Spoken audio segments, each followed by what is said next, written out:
Get Punjabi ਦੇ ਦਾਨਸ਼ਵਰ ਦਰਸ਼ਕਾਂ ਤੇ ਸੁਚੇਤ ਸਰੋਤਾ ਜਨਾਂ ਦਾ ਅੱਜ ਦੇ ਨਿਰਭਉ ਨਿਰਵੈਰ ਪ੍ਰੋਗਰਾਮ ਦੇ ਇਸ ਐਪੀਸੋਡ ਵਿੱਚ ਨਿੱਘਾ ਸਵਾਗਤ ਹੈ। ਵੱਖ-ਵੱਖ ਮੁੱਦਿਆਂ ਦੇ ਉੱਤੇ, ਵੱਖ-ਵੱਖ ਮਸਲਿਆਂ ਦੇ ਉੱਤੇ ਅਸੀਂ ਤੁਹਾਡੇ ਨਾਲ ਵਿਚਾਰ ਵਟਾਂਦਰਾ ਕਰਦੇ ਹਾਂ।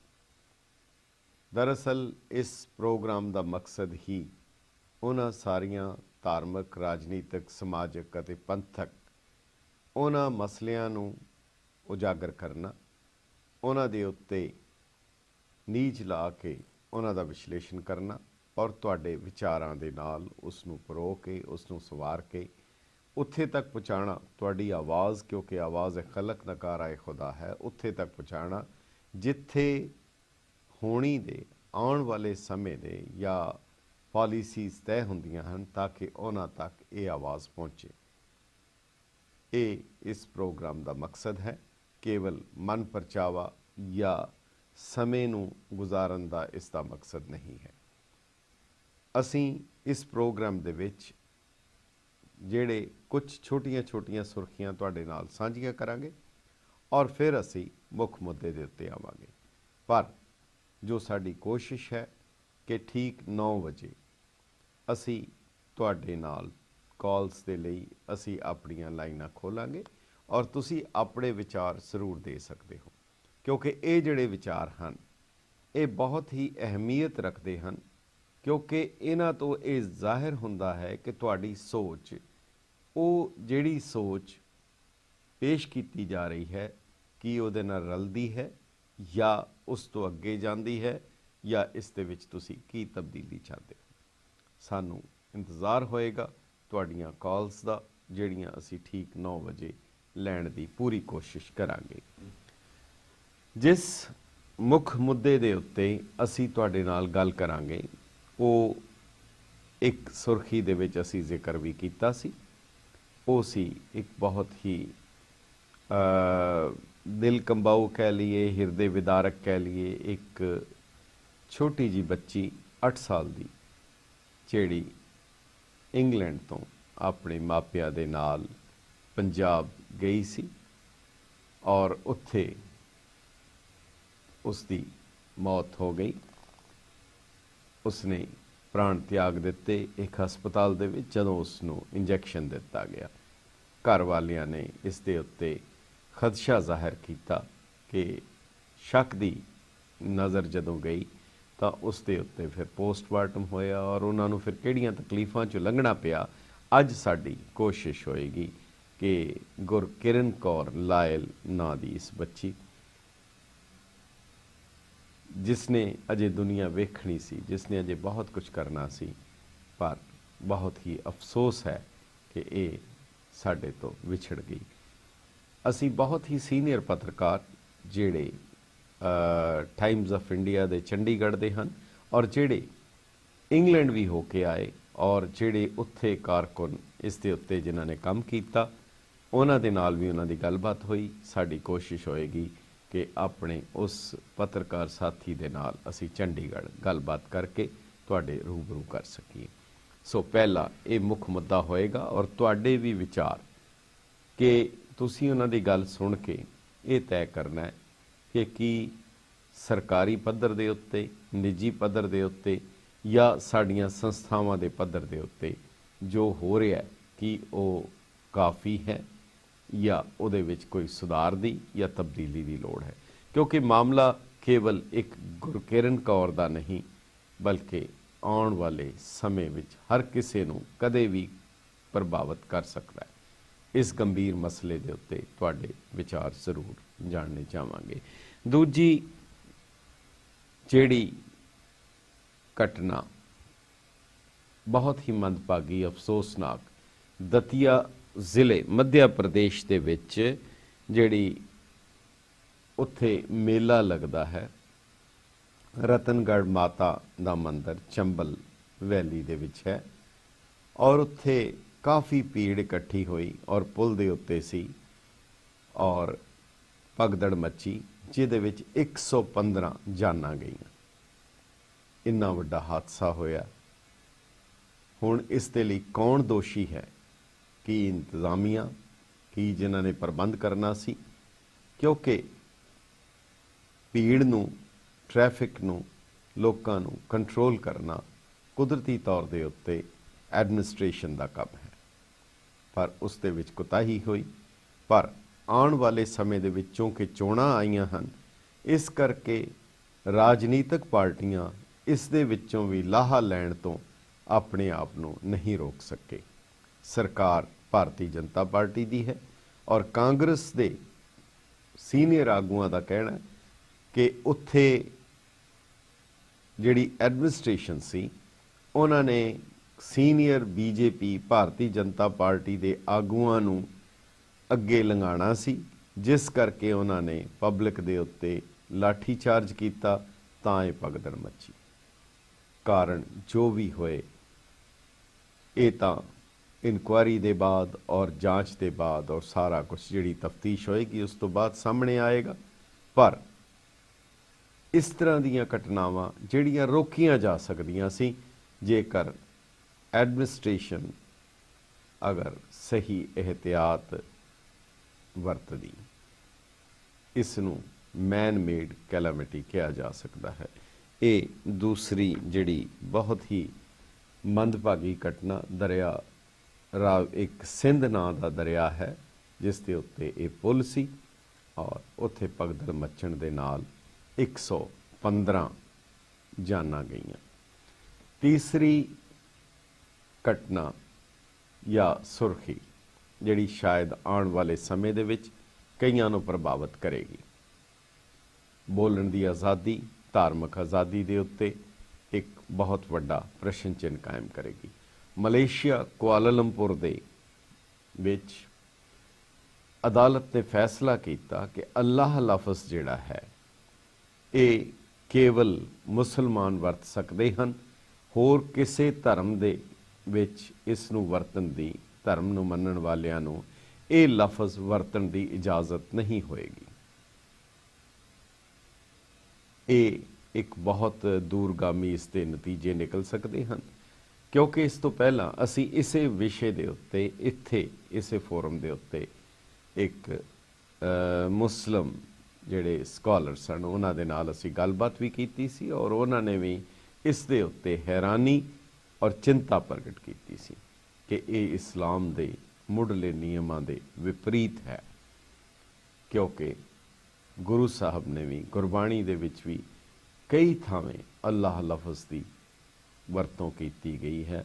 ਅੱਲਾਹ ਕੀ ਕਰ ਬੰਦਗੀ, ਅਵਲ ਅੱਲਾਹ ਨੂਰ ਪਾਇਆ। ਸੋ ਇਹ ਇਸ ਨੂੰ ਸਿੰਗੋੜ ਦੇਣਾ ਜਾਂ ਇਸ ਨੂੰ ਇੱਕ ਦਾਇਰੇ ਦੇ ਵਿੱਚ ਸੀਮਿਤ ਕਰ ਦੇਣਾ, ਅੱਲਾਹ ਨੇ ਅੱਲਾਹ ਹੀ ਰਹਿਣਾ ਹੈ, ਭਾਵੇਂ ਉਸ ਨੂੰ ਕਹਿਣ ਦਿੱਤਾ ਜਾਏ ਜਾਂ ਨਾ ਕਹਿਣ ਦਿੱਤਾ ਜਾਏ। ਹਾਂ, ਜੇਕਰ ਇਹ ਤਾਂ ਹੋ ਸਕਦਾ ਹੈ ਕਿ ਜੇਕਰ ਕੋਈ ਕਿਸੇ ਵਿਅਕਤੀ ਨੂੰ ਜਾਂ ਕਿਸੇ ਇਨਸਾਨ ਬਾਰੇ ਜਾਂ ਕਿਸੇ ਖਾਸ ਧਾਰਮਿਕ ਆਗੂ ਦੇ ਬਾਰੇ ਇਹ ਲਫ਼ਜ਼ ਵਰਤੇ, ਉਸ ਦੇ ਉੱਤੇ ਤਾਂ ਇਤਰਾਜ਼ ਹੋ ਸਕਦਾ ਹੈ। ਪਰ ਜੇਕਰ ਅੱਲਾਹ ਕੇਵਲ ਉਸ ਸ਼ਕਤੀ ਲਈ ਵਰਤਿਆ ਜਾਂਦਾ ਹੈ ਜਿਸ ਨੂੰ ਰੱਬੁਲ ਆਲਮੀਨ ਕਿਹਾ ਗਿਆ, ਜਿਸ ਨੂੰ ਸਾਰੇ ਸੰਸਾਰ ਦਾ ਪਾਲਕ ਕਿਹਾ ਗਿਆ, ਜਿਸ ਨੂੰ ਕਰੀਮ ਕਿਹਾ ਗਿਆ, ਜਿਸ ਨੂੰ ਕਬੀਰ ਕਿਹਾ ਗਿਆ, ਜਿਸ ਨੂੰ ਵਕੀਲ ਕਿਹਾ ਗਿਆ, ਜਿਸ ਨੂੰ ਜਲੀਲ ਕਿਹਾ ਗਿਆ, ਅਗਰ ਉਸ ਸ਼ਕਤੀ ਦੇ ਬਾਰੇ ਵਰਤਿਆ ਜਾਂਦਾ ਹੈ, ਫਿਰ ਇਸ ਤਰ੍ਹਾਂ ਦੀ ਰੋਕ ਲਗਾਣੀ ਸਹੀ ਨਹੀਂ ਕਹੀ ਜਾ ਸਕਦੀ। ਖੈਰ, ਮਾਮਲਾ ਹੁਣ ਉੱਤੇ ਅਦਾਲਤ ਵਿੱਚ ਜਾਏਗਾ, ਕੀ ਫੈਸਲਾ ਹੋਏਗਾ, ਇਹ ਮਲੇਸ਼ੀਆ ਨਿਵਾਸੀਆਂ ਦੀ ਸੂਝ ਦੇ ਉੱਤੇ ਵੀ ਇੱਕ ਬੜਾ ਵੱਡਾ ਪ੍ਰਸ਼ਨ ਚਿੰਨ੍ਹ ਕਾਇਮ ਕਰੇਗਾ। ਤੁਹਾਡੇ ਵਿਚਾਰ ਇਸ ਦੇ ਉੱਤੇ ਵੀ ਜ਼ਰੂਰ ਚਾਹੀਦੇ ਹਨ। ਤੀਸਰੀ, ਸ੍ਰੀ ਅਕਾਲ ਤਖਤ ਸਾਹਿਬ ਇੱਕ ਅਥਾਰਟੀ ਹੈ, ਇੱਕ ਪਰੰਪਰਾ ਹੈ, ਇੱਕ ਸੰਸਥਾ ਹੈ, ਖਾਲੀ ਇਮਾਰਤ ਨਹੀਂ ਹੈ। ਵਕਤ ਬਵਕਤ, ਸਮੇਂ-ਸਮੇਂ ਇਸ ਅਥਾਰਟੀ ਨੂੰ ਚੈਲੰਜ ਕਰਨ ਦੀ ਕੋਸ਼ਿਸ਼ ਕੀਤੀ ਗਈ, ਪਰ ਹੁਣ ਇੱਕ ਬੜੀ ਹੀ ਗੰਭੀਰ ਕਿਸਮ ਦੀ ਇੱਕ ਚੁਣੌਤੀ ਸ੍ਰੀ ਅਕਾਲ ਤਖਤ ਸਾਹਿਬ ਨੂੰ ਦਿੱਤੀ ਗਈ। ਉਹ ਇਹ ਸੀ ਕਿ ਦਿੱਲੀ ਦੇ ਵਿੱਚ ਰਕਾਬਗੰਜ ਸਾਹਿਬ ਦੇ ਵਿੱਚ ਜਦੋਂ 1984 ਦੀ ਯਾਦਗਾਰ, ਉਹਨਾਂ ਜਿਹੜੇ ਕਤਲੇਆਮ ਦੇ ਸ਼ਹੀਦ ਹੋਏ ਉਹਨਾਂ ਦੀ ਯਾਦਗਾਰ ਦੇ ਵਿੱਚ यादगार का उन्हां दी याद विच यादगार कायम करन दा फैसला लिया गया ਤਾਂ ਸਾਹ ਪਰਮਜੀਤ ਸਿੰਘ ਸਰਨਾ ਅਤੇ ਉਹਨਾਂ ਦੇ ਸਾਥੀਆਂ ਨੇ ਕੋਰਟ ਦੇ ਵਿੱਚ ਅਦਾਲਤ ਵਿੱਚ ਕੇਸ ਫਾਈਲ ਕੀਤਾ ਔਰ ਉਹਦੇ ਵਿੱਚ ਕਿਹਾ ਕਿ ਉਹ ਸ਼ਹੀਦ ਨਹੀਂ ਹਨ। ਅਗਰ ਇਹ ਯਾਦਗਾਰ ਬਣੇਗੀ ਤਾਂ ਇਹ ਵੱਖ-ਵੱਖ ਧਰਮਾਂ ਦੇ ਵਿੱਚ ਪਾੜਾ ਪਾਏਗੀ ਔਰ ਲੋਕ ਹੁਣ 1984 ਨੂੰ ਭੁਲਾ ਚੁੱਕੇ ਹਨ ਅਤੇ ਕਿਸੇ ਗੁਰਦੁਆਰੇ ਦੇ ਵਿੱਚ ਇਸ ਤਰ੍ਹਾਂ ਦੀ ਯਾਦਗਾਰ ਬਣਨੀ ਇਹ ਮਰਿਆਦਾ ਦੀ ਉਲੰਘਣਾ ਹੈ। ਸ੍ਰੀ ਅਕਾਲ ਤਖਤ ਸਾਹਿਬ ਵੱਲੋਂ ਇਸ ਦਾ ਨੋਟਿਸ ਲਿਆ ਗਿਆ ਅਤੇ ਸਰਨਾ ਸਾਹਿਬ ਪਰਮਜੀਤ ਸਿੰਘ ਜੀ ਨੇ ਜਾ ਕੇ ਸ੍ਰੀ ਅਕਾਲ ਤਖਤ ਸਾਹਿਬ ਦੇ ਉੱਤੇ ਮਾफ़ी ਮੰਗੀ ਔਰ ਤਨਖਾਹ ਲਵਾਈ ਔਰ ਮੁਕੱਦਮਾ ਵਾਪਸ ਲਿਆ। ਹੁਣ ਉਹਨਾਂ ਦੇ ਸਾਥੀ ਨੇ ਕ੍ਰਿਮੀਨਲ ਕਨਸਪੀਰੇਸੀ ਦਾ ਕੇਸ ਅਦਾਲਤ ਵਿੱਚ ਕੀਤਾ, ਹਾਈ ਕੋਰਟ ਦੇ ਵਿੱਚ ਕੀਤਾ ਔਰ ਜਿਸ ਦੀ ਮਨਜ਼ੂਰੀ ਦਿੱਲੀ ਸਰਕਾਰ ਦੇ ਕ੍ਰਿਮੀਨਲ ਸਟੈਂਡਿੰਗ ਕਾਉਂਸਲ ਨੇ ਦੇ ਦਿੱਤੀ ਔਰ ਉਹਦੇ ਵਿੱਚ ਕਿਹਾ ਕਿ ਦਿੱਲੀ ਗੁਰਦੁਆਰਾ ਕਮੇਟੀ ਸਾਹ ਪਰ ਜਿਹੜੇ ਮਨਜੀਤ ਸਿੰਘ ਜੀ ਕੇ ਪ੍ਰਧਾਨ ਕਮੇਟੀ ਦੇ, ਸਾਹ ਸੁਖਬੀਰ ਸਿੰਘ ਬਾਦਲ ਪੰਜਾਬ ਸਰਕਾਰ, ਇਹਨਾਂ ਸਾਰਿਆਂ ਨੇ ਅਕਾਲ ਤਖਤ ਸਾਹਿਬ ਦੇ ਇੱਕ ਸਾਜ਼ਿਸ਼ ਦੇ ਤਹਿਤ ਅਕਾਲ ਤਖਤ ਸਾਹਿਬ ਦੇ ਉੱਤੇ ਦਬਾਅ ਪਾ ਕੇ ਸਰਨਾ ਸਾਹਿਬ ਕੋਲੋਂ ਇਹ ਕੇਸ ਵਾਪਸ ਕਰਵਾਇਆ ਹੈ। ਯਾਨੀ ਸ੍ਰੀ ਅਕਾਲ ਤਖਤ ਸਾਹਿਬ ਦੀ ਉਸ ਅਥਾਰਟੀ ਨੂੰ ਅਦਾਲਤ ਵਿੱਚ ਇਸ ਕਿਸਮ ਦੀ ਚੁਣੌਤੀ ਕਦੇ ਨਹੀਂ ਸੀ ਦਿੱਤੀ ਗਈ। ਕੁਝ ਪ੍ਰਤੀਕਰਮ ਤੁਹਾਡੇ ਸਥਾਨਕ ਜਿਹੜੇ ਸਾਡੇ ਆਗੂ ਹਨ ਉਹਨਾਂ ਦੇ ਹਨ ਔਰ ਤੁਸੀਂ ਵੀ ਆਪਣੇ ਪ੍ਰਤੀਕਰਮ ਔਰ ਵਿਚਾਰ ਦੇ ਸਕਦੇ ਹੋ। ਅਸੀਂ ਤੁਹਾਨੂੰ ਉਹ 2-3 ਪ੍ਰਤੀਕਰਮ ਦਿਖਾਉਣਾ ਚਾਹੁੰਦੇ।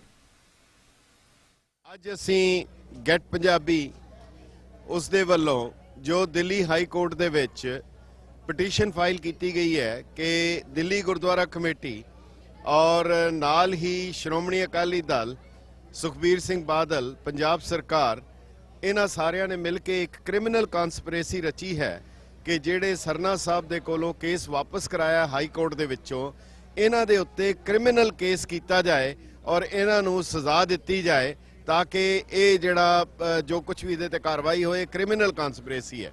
ਇਹ ਸ਼ਾਇਦ ਇਤਿਹਾਸ ਵਿੱਚ ਪਹਿਲੀ ਵਾਰੀ ਹੋਇਆ ਹੈ ਕਿ ਇਸ ਤਰੀਕੇ ਦਾ ਕੋਈ ਕੇਸ ਰਜਿਸਟਰ ਹੋਇਆ ਔਰ ਜਿਸ ਦੀ ਮਨਜ਼ੂਰੀ ਦਿੱਲੀ ਸਰਕਾਰ ਦੇ ਸਟੈਂਡਿੰਗ ਕਾਉਂਸਲ ਨੇ ਦਿੱਤੀ ਹੈ, ਕ੍ਰਿਮੀਨਲ ਦਾ ਜਿਹੜਾ ਸਟੈਂਡਿੰਗ ਕਾਉਂਸਲ ਹੈ। ਔਰ ਇਹ ਇੱਕ ਬੜੀ ਗੰਭੀਰ ਚੁਣੌਤੀ ਹੈ ਜਿਹੜੀ ਸ੍ਰੀ ਅਕਾਲ ਤਖਤ ਸਾਹਿਬ ਦੇ ਫੈਸਲੇ ਨੂੰ ਕੋਰਟ ਦੇ ਵਿੱਚ, ਅਦਾਲਤ ਦੇ ਵਿੱਚ ਤਰੀਕ ਕੇ ਔਰ ਉਸ ਦੇ ਉੱਤੇ ਸਜ਼ਾ ਦਿਵਾਉਣ ਦੀ ਜਿਹੜੀ ਕੋਸ਼ਿਸ਼ ਕੀਤੀ ਗਈ ਹੈ। ਇਸ ਦੇ ਬਾਰੇ ਅਸੀਂ ਤੁਹਾਡੇ ਪ੍ਰਤੀਕਰਮ ਲੈਣਾ ਚਾਹਾਂਗੇ। ਸਭ ਤੋਂ ਪਹਿਲੇ ਮੇਰੇ ਨਾਲ ਸਾਹ ਮੋਹਨ ਸਿੰਘ ਜੀ ਖੱਟੜਾ, ਉਹ ਉਹਨਾਂ ਦੇ ਕੀ ਵਿਚਾਰ ਹਨ। ਵਾਹਿਗੁਰੂ ਜੀ ਕਾ ਖਾਲਸਾ, ਵਾਹਿਗੁਰੂ ਜੀ ਕੀ ਫਤਿਹ।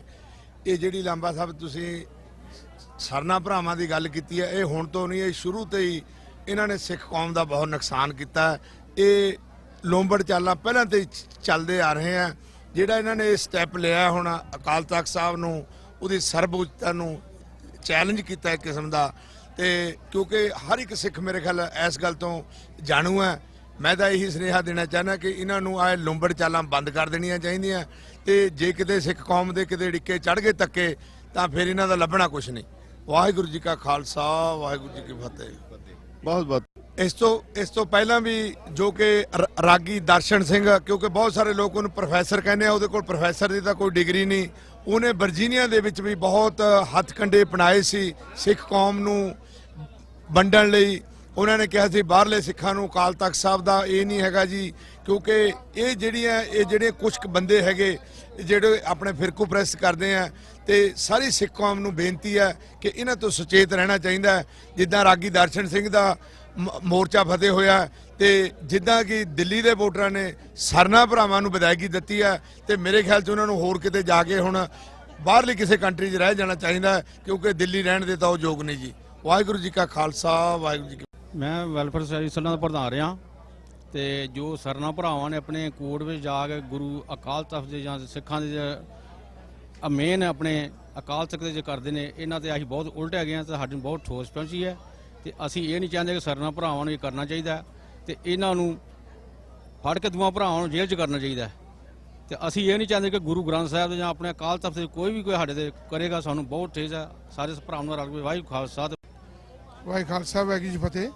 ਮੈਂ ਸੰਤ ਬਾਬਾ ਪ੍ਰੇਮ ਸਿੰਘ ਕਲਚਰ ਸੁਸਾਇਟੀ ਦੇ ਜਨਰਲ ਸਕੱਤਰ ਹਾਂ ਤੇ ਮੈਂ behalf of Sant Baba Prem Singh culture society ਇਹ ਬੋਲਣਾ ਚਾਹੁੰਦਾ ਕਿ ਸਰਨਾ ਭਰਾਵਾਂ ਨੂੰ ਆਪਣੀ ਜਿਹੜੀ ਹਾਰ ਹੈ ਉਹ ਕਬੂਲ ਕਰ ਲੈਣੀ ਚਾਹੀਦੀ ਹੈ। ਵੋਟਾਂ ਦੀ ਰਾਜਨੀਤੀ ਜਿਹੜੀ ਹੈ ਉਹ ਧਾਰਮਿਕ ਜਿਹੜੀਆਂ ਸ਼ਖਸੀਅਤਾਂ ਤੇ ਉਹਨਾਂ ਤੇ ਨਹੀਂ ਖੇਡਣੀ ਚਾਹੀਦੀ।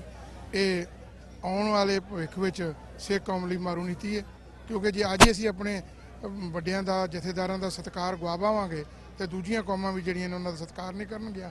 ਜੋ ਪੈਸੇ ਅੱਜ ਜੋ ਸਤਿਕਾਰ ਦੂਜੀਆਂ ਕੌਮਾਂ 'ਚ ਬਣੇ ਹੈ ਉਹ ਅਸੀਂ ਆਪ ਹੀ ਜੇ ਲਾ ਦਿੱਤਾ ਤੇ ਫਿਰ ਦੂਜੀਆਂ ਕੌਮਾਂ ਲਈ ਵੀ ਇਹ ਕੋਈ ਔਖਾ ਕੰਮ ਨਹੀਂ ਹੋਵੇਗਾ। ਇਸ ਕਰਕੇ ਸਰਨਾ ਭਰਾਵਾਂ ਨੂੰ ਮੈਂ ਬੇਨਤੀ ਕਰਨਾ ਕਿ ਇਹੋ ਜਿਹੀਆਂ ਘਿਨਾਉਣੀਆਂ ਹਰਕਤਾਂ ਨਾ ਕਰਨ ਜਿਨ੍ਹਾਂ ਨਾਲ ਜਿਹੜੀਆਂ ਸਾਡੀਆਂ ਸਰਮੋਰ ਸ਼ਕਤੀਆਂ ਨੇ, ਧਾਰਮਿਕ ਜਥੇਬੰਦੀਆਂ ਨੇ, ਉਹ ਕੁਝ ਹਲਟ ਹੋਣ। ਵਾਹਿਗੁਰੂ ਜੀ ਕਾ ਖਾਲਸਾ ਵਾਹਿਗੁਰੂ ਜੀ ਕਾ ਖਾਲਸਾ ਵਾਹਿਗੁਰੂ ਜੀ ਕੀ ਫਤਿਹ। ਦਾਸ ਗੁਰਦੇਵ ਸਿੰਘ ਕੰਗ, ਮੁੱਖ ਸੇਵਾਦਾਰ Gurdwara Sahib Sikh culture society Richmond Hill New York. ਸਾਧ ਸੰਗਤ ਜੀ, ਅੱਜ ਸਿੱਖ ਸੁਸਾਇਟੀ ਵਿਖੇ ਜਿਹੜਾ ਸਿੱਖ ਸੁਸਾਇਟੀ ਗੁਰਦੁਆਰਾ ਸਾਹਿਬ ਹੈ, ਇਹ ਟਰਾਈ ਸਟੇਟ ਦਾ ਇੱਕ ਕੇਂਦਰੀ ਸਥਾਨ ਆ। ਇੱਥੇ ਹਰ ਤਰ੍ਹਾਂ ਦੀ ਸ਼ਰਧਾ ਭਾਵਨਾ ਸੰਗਤਾਂ ਦੀਆਂ ਪੂਰੀਆਂ ਹੁੰਦੀਆਂ। ਉਹਦੇ ਸੰਬੰਧ ਦੇ ਵਿੱਚ ਅੱਜ ਸ੍ਰੀ ਗੁਰੂ ਰਾਮਦਾਸ ਜੀ ਦਾ ਆਗਮਨ ਗੁਰਪੁਰਬ ਦਿਹਾੜਾ ਜਿਹੜਾ ਵਾ ਉਹ ਬੜੀ ਸ਼ਰਧਾ ਭੂਮਿਕ ਦੇ ਨਾਲ ਮਨਾਇਆ ਜਾ ਰਿਹਾ ਵਾ। ਪਰ ਉਹਦੇ ਵਿੱਚ ਇੱਕ ਬੜੀ ਦੁੱਖ ਦੀ ਘਟਨਾ ਵਾ ਜਿਹੜੀ ਕਿ ਸਾਨੂੰ ਹੁਣੇ ਹੀ ਪਤਾ ਲੱਗਾ, ਕਿਉਂਕਿ ਜਿੱਦਾਂ ਕਿ ਲਾਂਬਾ ਸਾਹਿਬ ਨੇ ਵੀ ਦੱਸਿਆ ਕਿ ਜੋ 1984 ਦੇ ਸ਼ਹੀਦ ਹੋਏ ਨੇ ਉਹਨਾਂ ਦੀ ਜਿਹੜੀ ਯਾਦਗਾਰ ਦਿੱਲੀ ਦੇ ਵਿੱਚ ਬਣਾਈ ਜਾਣੀ ਸੀ, ਉਹਦੇ ਸੰਬੰਧ ਦੇ ਵਿੱਚ ਜੋ ਸਾਡੇ ਪਰਮਜੀਤ ਸਿੰਘ ਸਰਨਾ ਜਿਨ੍ਹਾਂ ਨੇ ਪਹਿਲਾਂ ਕੋਰਟ ਕੇਸ ਕੀਤਾ ਸੀ, ਪਰ ਇਹਨਾਂ ਨੇ ਸ਼੍ਰੀ ਅਕਾਲ ਤਖਤ ਸਾਹਿਬ ਦੇ ਉੱਤੇ ਪੇਸ਼ ਹੋ ਕੇ ਆਪਣੀ ਉਸ ਚੀਜ਼ ਦੀ ਸੰਗਤਾਂ ਦੇ ਕੋਲੋਂ ਮਾਫੀ ਮੰਗ ਕੇ ਤੇ ਗੁਰੂ ਦੀਆਂ ਖੁਸ਼ੀਆਂ ਪ੍ਰਾਪਤ ਕੀਤੀਆਂ ਸੀਗੀਆਂ। ਉਹਨਾਂ ਨੇ ਆਪਣੀ ਭੁੱਲ ਬਖਸ਼ਾਈ ਸੀਗੀ। ਪਰ ਬਾਅਦ ਦੇ ਵਿੱਚ ਜਦੋਂ ਕੇਸ ਆਉਣ ਉਹਨੂੰ ਸੁਪਰੀਮ ਕੋਰਟ ਦੇ ਵਿੱਚ ਜਾ ਕੇ ਫਿਰ ਦੁਬਾਰਾ ਕੀਤਾ ਕਿ ਮੇਰੇ ਕੋਲ ਕੰਸੀਪਰੈਂਸੀ ਦੇ ਵਿੱਚ ਜਿਹੜਾ ਇਹ ਕੇਸ ਵਾ ਵਾਪਸ ਕਰਵਾਇਆ ਗਿਆ ਵਾ। ਮੈਂ ਸਮਝਦਾ ਕਿ ਬਹੁਤ ਮੰਦਘਟੀ ਘਟਨਾ ਵਾ, ਕਿਉਂਕਿ ਹਰ ਇੱਕ ਸਿੱਖ ਜਿਹੜਾ ਉਹ ਆਜ਼ਾਦ ਵਾ। ਜਦੋਂ ਅਸੀਂ ਕੋਈ ਚੀਜ਼ ਵੀ ਆਪਣੀ ਕਰਦੇ ਆ, ਜਦੋਂ ਗੁਰੂ ਦੇ ਅਸੀਂ ਸਨਮੁਖ ਹੁੰਨੇ ਆ ਤੇ ਉਹਦੇ ਨਾਲ ਆਪਣੀ ਇੰਡੀਪੈਂਡੈਂਟ ਤੌਰ ਤੇ ਸਿੱਖਾਂ ਦੇ ਤੌਰ ਤੇ ਅਸੀਂ ਆਪਣੀ ਸਟੇਟਮੈਂਟ ਆਪ ਰੱਖਦੇ ਆ। ਪਰ ਇਹ ਜਿਹੜੀ ਇਹ ਗਲਤ ਵਾ, ਇਹ ਜਿਹੜਾ ਕ੍ਰਿਮੀਨਲ ਕੇਸ ਜਿਹੜਾ ਫਾਈਲ ਕੀਤਾ, ਮੈਂ ਉਹ ਚੀਜ਼ ਦੀ ਬੜੀ ਜਿਹੜੀ ਆ ਇਹ ਨੰਦਨਯੋਗ ਜਿਹੜੀ ਘਟਨਾ ਵਾ, ਮੈਂ ਉਹਨੂੰ ਕ੍ਰਿਟੀਸਾਈਜ਼ ਕਰਦਾ। ਵਾਹਿਗੁਰੂ ਜੀ ਕਾ ਖਾਲਸਾ ਵਾਹਿਗੁਰੂ ਜੀ ਹਾਂਜੀ, ਵਾਹਿਗੁਰੂ ਜੀ ਕਾ ਖਾਲਸਾ ਵਾਹਿਗੁਰੂ ਜੀ ਫਤਿਹ। ਦਾਸ ਦਲੋਰ ਸਿੰਘ ਭੱਟੀ ਨਿਊਯਾਰਕ ਤੋਂ ਅਰਜ਼ ਕਰ ਰਿਹਾ।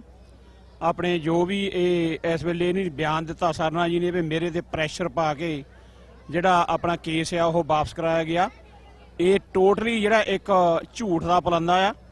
ਕਿਉਂਕਿ ਕੋਈ ਵੀ ਕਿਸੇ ਤੇ ਪ੍ਰੈਸ਼ਰ ਪਾ ਕੇ ਕੋਈ ਵੀ ਜਿਹੜੀ ਚੀਜ਼ ਆ ਕੋਈ ਦਬਾਅ ਦੇ ਥੱਲੇ ਨਹੀਂ ਕਰਾ ਸਕਦਾ। ਇਸ ਕਰਕੇ ਸਾਰੀ ਸੰਗਤ ਨੂੰ ਸੁਚੇਤ ਰਹਿਣਾ ਚਾਹੀਦਾ ਤਾਂ ਕਿ ਜਿਹੜਾ ਝੂਠ ਦਾ ਝੂਠ ਹੈ ਤੇ ਸੱਚ ਦਾ ਸੱਚ ਹੋਵੇ। ਮੈਂ ਇਹੀ ਅਪੀਲ ਕਰੂੰਗਾ ਸਾਰੀ ਸਾਧ ਸੰਗਤ ਨੂੰ, ਹਮੇਸ਼ਾ ਸੱਚ ਦਾ ਸਾਥ ਦਿਓ ਅਤੇ ਜਿਹੜੀ ਕੌਮ ਹੈ ਹਮੇਸ਼ਾ ਨੂੰ ਚੜ੍ਹਦੀ ਕਲਾ ਵਾਲੇ ਪਾਸੇ ਲਿਜਾਣ ਦੀ ਕੋਸ਼ਿਸ਼ ਕਰੋ। ਵਾਹਿਗੁਰੂ ਜੀ ਕਾ ਖਾਲਸਾ ਵਾਹਿਗੁਰੂ। ਪਿਆਰੇ ਦਰਸ਼ਕੋ, ਇਹ ਸਨ ਤੁਸੀਂ ਵਿਚਾਰ ਸੁਣੇ ਜਿਹੜੇ ਕਿ ਉਸ ਕੇਸ ਦੇ ਬਾਰੇ ਜਿਹੜਾ ਹਾਈ ਕੋਰਟ ਦੇ ਵਿੱਚ ਕ੍ਰਿਮੀਨਲ ਕਨਸਪੀਰੇਸੀ ਦਾ ਕੀਤਾ ਗਿਆ। ਸੋ ਸਮਾਂ ਹੈ ਹੁਣ ਇੱਕ ਵਕਫੇ ਦਾ, ਉਹਦੇ ਬਾਅਦ ਮੁੜ ਹਾਜ਼ਰ ਹੋਵਾਂਗੇ। ਤੁਸੀਂ ਪ੍ਰੋਗਰਾਮ ਦੇ ਵਿੱਚ ਬਣੇ ਰਹੋ।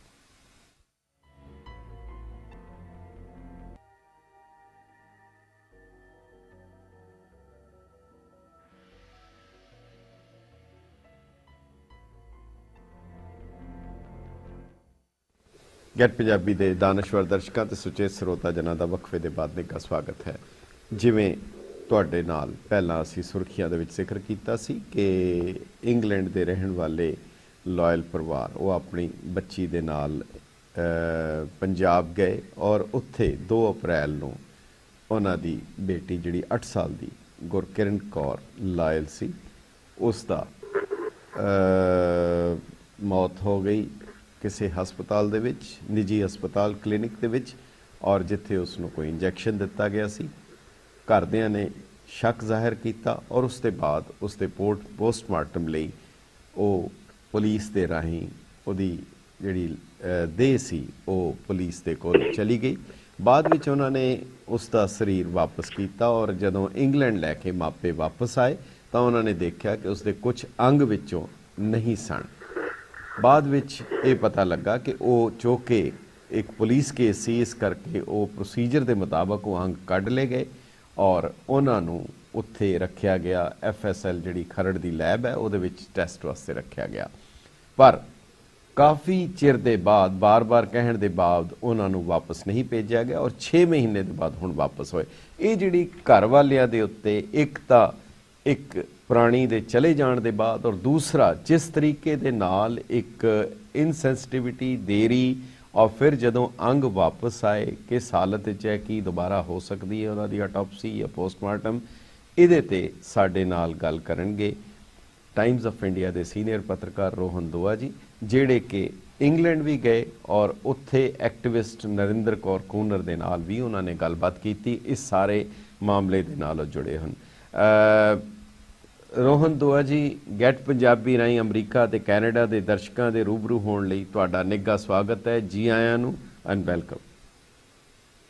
ਥੈਂਕ ਯੂ ਜੀ ਰੋਹਨ ਜੀ, ਤੁਸੀਂ ਇਹ ਦੱਸੋਗੇ ਸੰਖੇਪ ਦੇ ਵਿੱਚ ਕਿ ਇਹ ਜਿਹੜੇ ਅੰਗ ਕੱਢੇ ਗਏ ਕੀ ਉਹ ਪ੍ਰੋਸੀਜਰ ਦੇ ਮੁਤਾਬਕ ਸੀ, ਔਰ ਫਿਰ ਜੇਕਰ ਕੱਢੇ ਗਏ ਉਹਦੀ ਪੋਸਟਮਾਰਟਮ ਰਿਪੋਰਟ ਜਿਹੜੀ ਪੰਜਾਬ ਪੁਲਿਸ ਨੇ ਜਾਂ ਉਹਨਾਂ ਨੇ ਹਸਪਤਾਲ ਅਥਾਰਟੀਜ਼ ਨੇ ਦਿੱਤੀ, ਉਹਨਾਂ ਨੇ ਕੋਈ ਸ਼ੱਕ ਨਹੀਂ ਜ਼ਾਹਰ ਕੀਤਾ, ਤਾਂ ਕੀ ਸਿਰਫ ਦੇਰੀ ਦਾ ਵਜ੍ਹਾ ਸੀ ਜੇ ਜਾਂ ਕੋਈ ਹੋਰ ਵੀ ਕਾਰਨ ਸੀ ਜਿਹਦੇ ਤੇ ਇਤਰਾਜ਼ ਹੈ?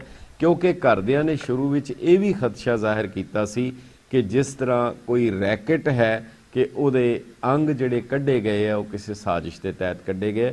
ਤੁਸੀਂ ਸਾਰੇ ਮਾਮਲੇ ਨਾਲ ਜੁੜੇ ਹੋਏ ਹੋ, ਜੇ ਤੁਸੀਂ ਅਗਰ ਸਾਡੇ ਦਰਸ਼ਕਾਂ ਦੇ ਨੂੰ ਇਹਦੀ ਜਾਣਕਾਰੀ ਦੇ ਸਕੋ।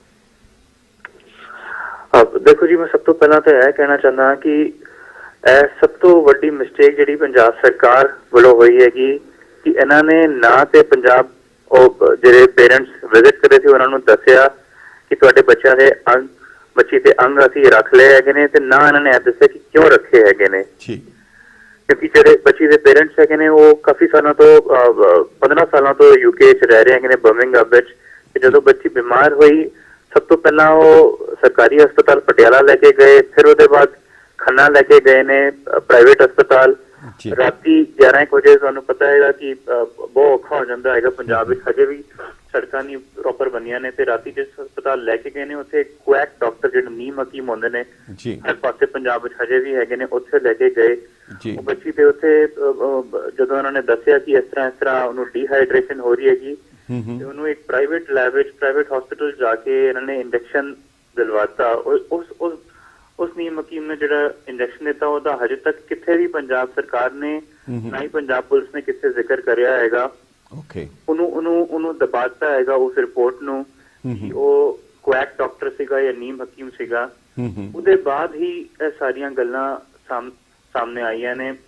ਜਦੋਂ ਡੈਥ ਹੋਈ ਬੱਚੀ ਦੀ April 2 ਨੂੰ, ਉਹਦੇ ਬਾਅਦ ਜਦੋਂ ਬਰਮਿੰਘਮ ਲੈ ਕੇ ਗਏ ਨੇ ਉਹਦੇ ਮਾਪਿਓ, ਤਾਂ ਉੱਥੇ ਜਾ ਕੇ ਉੱਥੇ ਦੇ ਡਾਕਟਰ ਨੇ, ਉੱਥੇ ਦੀ ਹੈਲਥ ਅਥਾਰਟੀਜ਼ ਨੇ ਦੱਸਿਆ ਕਿ ਤੁਹਾਡੇ ਬੱਚੀ ਦੇ ਆਰਗਨਸ ਨਹੀਂ ਹੈਗੇ ਨੇ। ਤਾਂ ਕਰਕੇ ਵਾਪਸ ਕੁਐਸਚਨਿੰਗ ਹੋਈ ਪੰਜਾਬ ਸਰਕਾਰ ਤੋਂ, ਉੱਥੇ ਹੈਲਥ ਡਿਪਾਰਟਮੈਂਟ ਤੋਂ, ਤੇ ਉਧਰੋਂ ਪਤਾ ਲੱਗਿਆ ਕਿ ਸਰਕਾਰ ਨੇ ਆਰਗਨਸ ਜਿਹੜੇ ਹੈਗੇ ਨੇ ਖਰੜ ਲੈਬ, ਜਿਹੜੀ ਸਭ ਤੋਂ ਫੇਮਸ ਲੈਬ ਹੈਗੀ ਪੰਜਾਬ ਦੀ ਮੋਹਾਲੀ ਵਿੱਚ, ਖਰੜ ਵਿੱਚ, ਉੱਥੇ ਆਰਗਨਸ ਪਏ ਹੋਏ ਸੀਗੇ। ਉਹਦੇ ਬਾਅਦ ਤੱਕ ਪੰਜਾਬ ਸਰਕਾਰ ਨੇ ਕੋਈ ਜਵਾਬ ਨਹੀਂ ਦਿੱਤਾ ਸੀਗਾ ਜਦ ਤੱਕ UK ਸਰਕਾਰ ਨੇ ਪੁੱਛਿਆ ਨਹੀਂ ਇਹਨਾਂ ਕੋਲ ਕਿ ਆਰਗਨਸ ਕਿਉਂ, ਅੰਗ ਜਿਹੜੇ ਹੈਗੇ ਨੇ ਕਿਉਂ ਰੱਖੇ ਗਏ ਨੇ। ਸਭ ਤੋਂ ਵੱਡੀ ਮਿਸਟੇਕ ਸਭ ਤੋਂ ਪਹਿਲਾਂ ਹੀ ਹੋ ਗਈ ਸੀ। ਇਹਦਾ ਰੀਜ਼ਨ ਹਜੇ ਤੱਕ ਨਾ ਤੇ ਪੰਜਾਬ ਸਰਕਾਰ ਨੇ ਐਕਸਪਲੇਨ ਕਰਿਆ, ਨਾ ਹੀ ਪੰਜਾਬ ਪੁਲਿਸ ਨੇ ਐਕਸਪਲੇਨ ਕਰ ਰਿਹਾ। ਇਹ ਜਦਕਿ ਰੂਲ ਆਊਟ ਹੋ ਚੁੱਕਾ ਹੈਗਾ ਕਿ ਆਰਗਨਸ ਜਿਹੜੇ ਅੰਗ ਸੀਗੇ ਉਹਨਾਂ ਦਾ ਕੋਈ ਟ੍ਰੇਡ ਹੋ ਰਿਹਾ ਸੀਗਾ, ਹਿਊਮਨ ਟ੍ਰੇਡ ਹੋ ਰਿਹਾ ਸੀਗਾ। ਬਟ ਮੈਂ ਤੁਹਾਨੂੰ 2002 ਤੇ 2003 ਦੀ ਅੰਮ੍ਰਿਤਸਰ ਦੀ kidney racket, famous kidney racket scam, ਜਿਹਦੇ 148 ਲੋਕੀ ਫਸੇ ਸੀਗੇ ਤੇ 8 ਡਾਕਟਰ, 6 ਸਰਕਾਰੀ ਡਾਕਟਰ ਤੇ 2 ਪ੍ਰਾਈਵੇਟ ਡਾਕਟਰ ਫਸੇ ਸੀਗੇ। ਉਹ ਹਜੇ ਤੱਕ ਦਾ ਸਭ ਤੋਂ ਫੇਮਸ ਪੰਜਾਬ ਦਾ ਕਿਡਨੀ ਰੈਕੇਟ ਸਕੈਮ ਰਿਹਾ ਹੈ। ਤੇ ਅਸੀਂ ਇਹ ਰੂਲ ਆਊਟ ਨਹੀਂ ਕਰ ਸਕਦੇ ਹਾਂ ਕਿ ਕਿਡਨੀ ਕੀ ਅੰਗ ਸਕੈਮ ਹੋ ਸਕਦਾ ਸੀਗਾ ਜਿਹੜਾ ਪ੍ਰੀਵੈਂਟ ਹੋ ਗਿਆ, ਕਿਉਂਕਿ UK ਸਰਕਾਰ ਨੇ ਪੁੱਛ ਲਿਆ ਤੇ ਕੁੜੀ ਦੇ ਮਾਪਿਆਂ ਨੇ ਵੀ ਪੰਜਾਬ ਸਰਕਾਰ ਕੋਲੋਂ ਪੁੱਛ ਲਿਆ ਕਿ ਕਿਉਂ ਸਾਡੇ ਬੱਚੇ ਦੇ ਆਰਗਨਸ ਰੱਖੇ ਗਏ ਸੀਗੇ, ਜਦਕਿ ਇਹ ਨਾਰਮਲ ਪ੍ਰੋਸੀਜਰ ਹੈਗਾ ਹਜੇ ਵੀ ਭਾਰਤ ਵਿੱਚ ਤੇ ਪੰਜਾਬ ਵਿੱਚ ਵੀ, ਕਿ ਆਰਗਨਸ ਜਿਹੜੇ ਅੰਗ ਹੈਗੇ ਨੇ ਉਹ ਡੈਥ ਦੇ ਬਾਅਦ ਰੱਖ ਲਏ ਜਾਂਦੇ ਨੇ ਥੋੜੇ ਦਿਨ ਲਈ, ਬਟ ਉਹ ਵੀ ਸਾਰੇ ਆਰਗਨ ਤੇ ਸਾਰੇ ਅੰਗ ਨਹੀਂ ਰੱਖੇ ਜਾਂਦੇ, ਕੁਝ ਆਰਗਨ ਰੱਖੇ ਜਾਂਦੇ ਨੇ। ਇਸ ਕੇਸ ਵਿੱਚ ਬਹੁਤ ਸਾਰੇ ਆਰਗਨ ਰੱਖੇ ਗਏ ਸੀ, ਹਾਰਟ ਰੱਖਿਆ ਗਿਆ ਸੀ, ਲਿਵਰ ਰੱਖਿਆ ਗਿਆ ਸੀ, ਲੰਗ ਰੱਖਿਆ ਗਿਆ ਸੀ ਤੇ ਈਵਨ ਬ੍ਰੇਨ ਰੱਖਿਆ ਗਿਆ ਸੀ। ਤੇ ਬਾਅਦ ਵਿੱਚ ਦੱਸਿਆ ਗਿਆ ਕਿ ਉਹਦੀ ਕੁੜੀ ਦੀ ਜਿਹੜੀ ਬ੍ਰੇਨ ਹੈਗੀ ਉਹ ਇਨਫੈਕਟਡ ਸੀਗੀ। ना ते पंजाब पुलिस वालों कोई तफ्तीश हुई कि उस क्वैक डॉक्टर नीम हकीम ਜਿਹੜੇ ਹੁੰਦੇ ਨੇ ਉਹਦੇ ਲਈ ਕੋਈ ਤਫਤੀਸ਼ ਹੋਈ ਤੇ ਨਾ ਹੀ ਦੱਸਿਆ ਗਿਆ ਬਾਅਦ ਵਿੱਚ ਕਿ ਕਿਉਂ ਆਰਗਨਸ ਰੱਖੇ ਸੀਗੇ ਜੀ ਜੀ ਤੇ ਅਜੇ ਵੀ ਮਿਸਟਰੀ ਬਣੀ ਹੋਈ ਹੈ 6 ਮਹੀਨੇ ਬਾਅਦ 6 ਮਹੀਨੇ ਲੈ ਲਏ ਪੰਜਾਬ ਸਰਕਾਰ ਨੇ ਸਿਰਫ ਆਰਗਨਸ ਅੰਗ ਨੂੰ ਵਾਪਸ ਭੇਜਣ ਲਈ ਜੀ ਰੋਹਨ ਜੀ ਇੱਕ ਗੱਲ ਦੱਸੋਗੇ ਜੋ ਕਿ ਹੁਣ ਉਹ ਅੰਗ ਬਰਤਾਨੀਆ ਪਹੁੰਚ ਚੁੱਕੇ ਹਨ ਔਰ ਡਾਕਟਰਸ ਦੇ ਕੋਲ ਹਨ ਉਹਨਾਂ ਕੋਲ ਸਾਰੇ ਸਾਧਨ ਹਨ ਤਾਂ ਉਹ ਜਿਹੜੀ ਸੈਕੰਡ ਆਟੋਪਸੀ ਜਾਂ ਦੂਸਰਾ ਪੋਸਟਮਾਰਟਮ ਕਰਨਾ ਚਾਹੁੰਦੇ ਹੈ ਉਹਦੇ ਵਿੱਚ ਕੋਈ ਰੁਕਾਵਟ ਹੈ ਜਾਂ ਕੋਈ ਦਿੱਕਤ ਹੈ ਜਿਹਦੇ ਨਾਲ ਉਹ ਸਾਰੀ ਅਸਲੀਅਤ ਪਤਾ ਲੱਗ ਸਕੇਗੀ ਕਿ ਉਹ ਦੁਬਾਰਾ ਉੱਥੇ ਪੋਸਟਮਾਰਟਮ ਨਹੀਂ ਕਰ ਸਕਦੇ